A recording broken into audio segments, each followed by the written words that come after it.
Greetings, First Church. Ray here.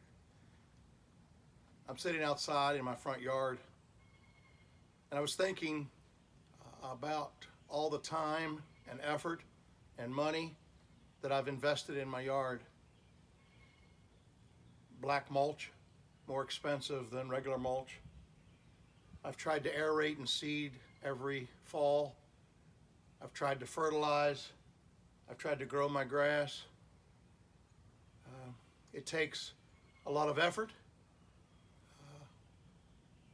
and a lot of time, and indeed a lot of money. But then I was going through the scriptures, and I realized that the grass grows and the grass withers. It will be thrown out and burnt. It's of no lasting value. And then I was wondering about our spirits. I've said it a few times on our connections at 7 o'clock in the evening on Zoom, that while we have this extra time, we ought to spend it investing in our spirit and investing in our bodies. The time, even if we're telecommuting, the time we would have spent commuting to work, that half an hour, that hour and a half, that 2 hours, we could invest that not in more Andy Griffith, although I love that show, but we could invest it more in the scriptures and more into prayer and then more into walking and building the body, because our spirit and our body are lasting. I want to read Isaiah chapter 40 and listen to the words. Comfort my people, says your God. Speak tenderly to Jerusalem and proclaim to her that her hard service has been completed, that her sin has been paid for, that she has received from the Lord's hand double for all her sins. A voice of one calling in the wilderness, prepare the way of the Lord, make straight in the desert a highway for our God. Every valley shall be raised up, every mountain and hill made low. The rough ground shall become level, the rugged places a plain. And the glory of the Lord will be revealed, and all people will see it together. A voice cries, cry out. And I say, what shall I cry?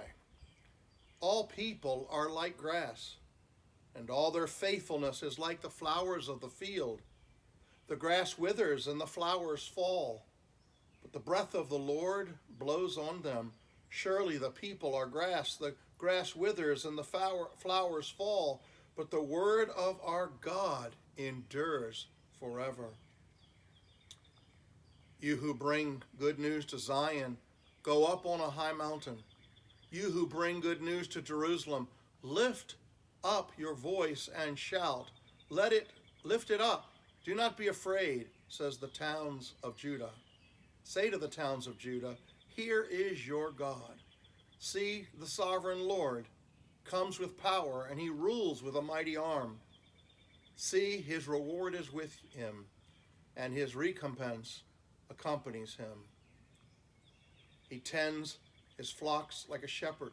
He gathers the lambs in his arms and carries them to close to his heart. He gently leads those that have young. Who has measured the waters in the hollow of his hand, or with the breath of his hand marked off the heavens? Who has held the dust of the earth in a basket, or weighed the mountains on the scales and the hills in a balance? Who can fathom the Spirit of the Lord, or instruct the Lord as his counselor? Whom did the Lord consult to enlighten him? And who taught him the right way? Who was it that taught him knowledge, or showed him the path of understanding? Surely the nations are like a drop in a bucket. They are regarded as dust on the scales. He weighs the islands as though they were fine dust. Lebanon is not sufficient for altar fires, nor its animals enough for burnt offerings. Before him all the nations are as nothing. They are regarded by him as worthless and less than nothing. With whom, then, will you compare God? To what image will you liken him? As for an idol, a metal work cast it. and a goldsmith overlays it with gold and fashions silver chains for it. A person too poor to present such an offering selects wood that will not rot. They look for a skilled worker to set up an idol that will not topple. Do you know? Do you not know? Have you not heard? Has it not been told to you from the beginning? Have you not understood since the earth was founded? He sits enthroned above the circle of the earth, and its people are like grasshoppers. He stretches out the heavens like a canopy and spreads them out like a tent to live in. He brings princes to naught and reduces the rulers of the world to nothing.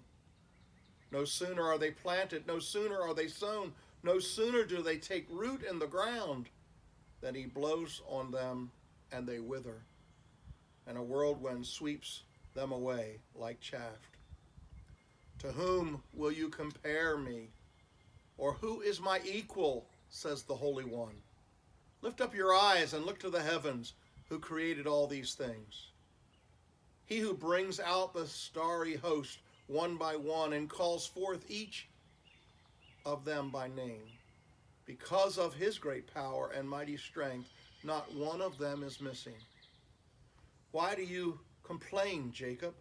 Why do you say, Israel, my way is hidden from the Lord, my cause is disregarded by my God? Do you not know? Have you not heard? The Lord is the everlasting God, the creator of the ends of the earth.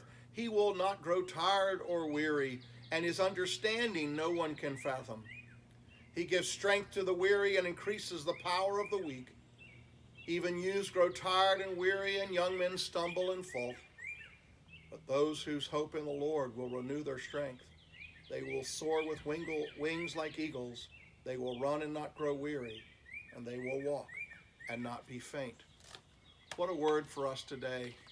Here it is spring, and everything's alive, and we're starting to work on our yards and our gardens, and we're spending effort and time for something that will be gone, at least in a season. But you work on your relationship with God. If I work on my relationship with God, that will last for eternity.